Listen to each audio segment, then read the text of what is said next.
Hi everyone, my name is Heather and I'm the person behind Happy Puppy Truffles, and today I wanted to share with you guys some of the details of how I made Kate's costume for Ralsei from Deltarune. So I want to kind of show you a little bit of some of the materials that I used for making Kate's costume, and a little more up close than just looking at it from afar.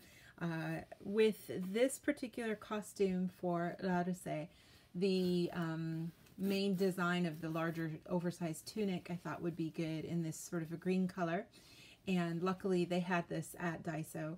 They do have a pretty good collection there of like maybe 20 colors or so, but they didn't have a turquoise. And actually when I looked online at all of the different fan art and saw how many people were doing things in this green, I felt like, oh, this is probably okay to do it in green. So, and maybe the artwork is really supposed to be green, and I just thought it looked turquoise. I don't know.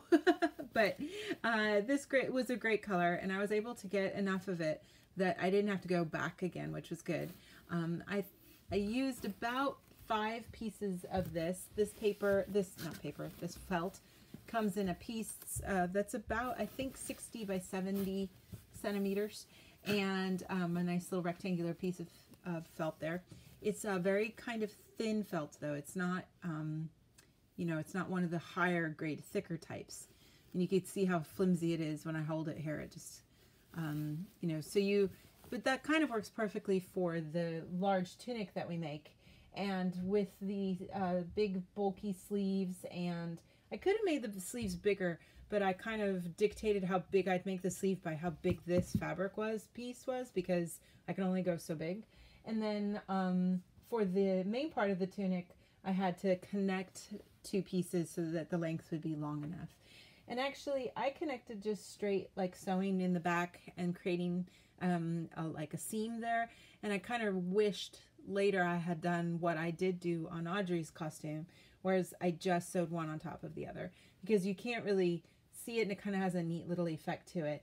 The way I did it for the one for Kate's has sort of too much of an obvious line, but it turned out okay in the end. And I used a pattern by taking her old long sleeve t-shirt and just very generously made it larger, and then kind of went with that as my guidelines, and then of course lengthened it so that it could go below the knee, and made the sleeves really exaggeratedly wide at the ends. And again, like I say, I did that as big as this particular dimension would allow me to do, so I didn't try to follow any set pattern. And then for the hat, like I mentioned, I did use, you guys can't really see it all here, but I did double up this part a little bit here, because I knew it wouldn't be thick enough, so I doubled up that space, the felt for the whole rim, and even for the cone part I made doubled up. And then, you know, for the little horns, you can see them here, I actually bought some Halloween horn headbands and took the horns off, took the stuffing out, and used that as my model so that I could just easily make what a horn looked like, and then try to angle it right on here on the hat and get it in there good. And the way I made the hat was with a really great pattern that I found on Pinterest, so I'll make sure to put a link to that.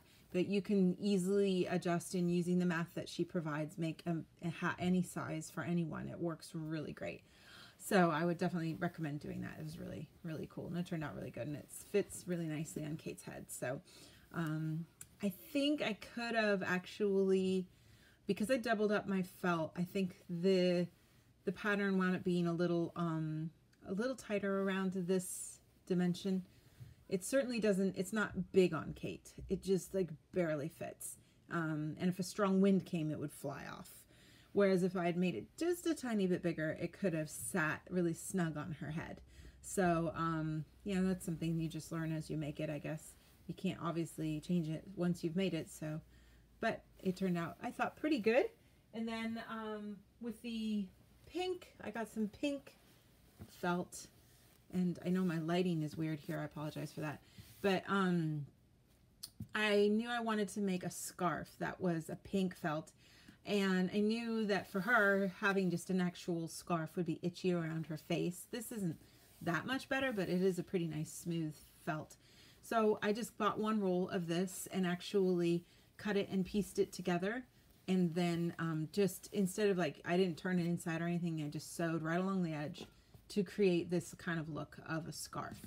And then wrapped that around Kate's neck. So that worked pretty good. And the last little bit of thing I made were the glasses. And I'll show you guys these here. These are the glasses I made. I don't know. They look cool when they're on. They look really lame when you just hold them in your hands. But as I mentioned, I thought I'd find some cool, simple little round rimmed glasses at the 100 yen store, and I could just pop the lens out if they were sunglasses. And I did find some sunglass ones, but when I tried to pop the lens out, it would not come out. The whole glass was like bending and breaking in my hands instead. So I was like, okay, well, maybe they don't make glasses that have lenses that pop out anymore, because those are super glued in there, I think. So I bought some craft wire, and this is a really nice thick one. Very, very lightweight, very easy to mold. Like so easy to mold. It's like butter almost. You want to be really careful. And I just sort of mimicked around the shape of that glasses that I had, and then, you know, tried them on her and kind of adjusted this a little to make it a little bit smaller so that it'll hold up a little bit on her. I mean, it's just such a very simplified shape. It is just more for getting the feel of it, you know. And I did wrap this around a drinking glass that I had lying around so that I could get about the same size. But I think it turned out pretty good, and it gives a really good effect of how Ralsei's glasses are. Those nice big glasses on his cute little face. So those are some of the things that I created that were sort of the up-close pieces that I wanted to share with you guys from her costume. And you know, after this or before this, I'll show you guys other pieces of the costume so you can see it all on Kate. Bye! So here's just a little shot at Kate with it on. She looks so cute. Oh, it's just adorable. I'm so happy her hair was so long and we could put it in the little piggy tails like that to look like the ears.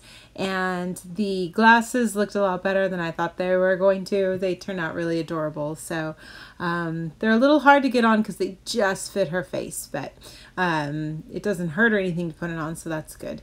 But she had a lot of fun with it, and you could kind of see how everything kind of sits on her in terms of the length of the dress and everything. The scarf does, you know, come untied if you move around a lot, but that's okay. You know, that's like a normal scarf sort of quality.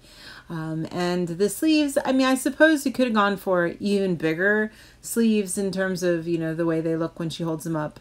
They are long, but she kind of liked that part of it, and she can just, you know, get her hands out there at the end. But I think it turned out pretty good. So if you guys are interested in making something similarly, then, you know, I hope maybe some of the tips I offered here would give you guys some idea of some things to do if you wanted to make one of your own. And if you guys haven't already played Deltarune, check it out. It's supposed to be a pretty good game. I haven't played it yet, but Kate really loves it. So I hope you guys all have a very safe and happy Halloween, and we will see you guys all next time. Bye!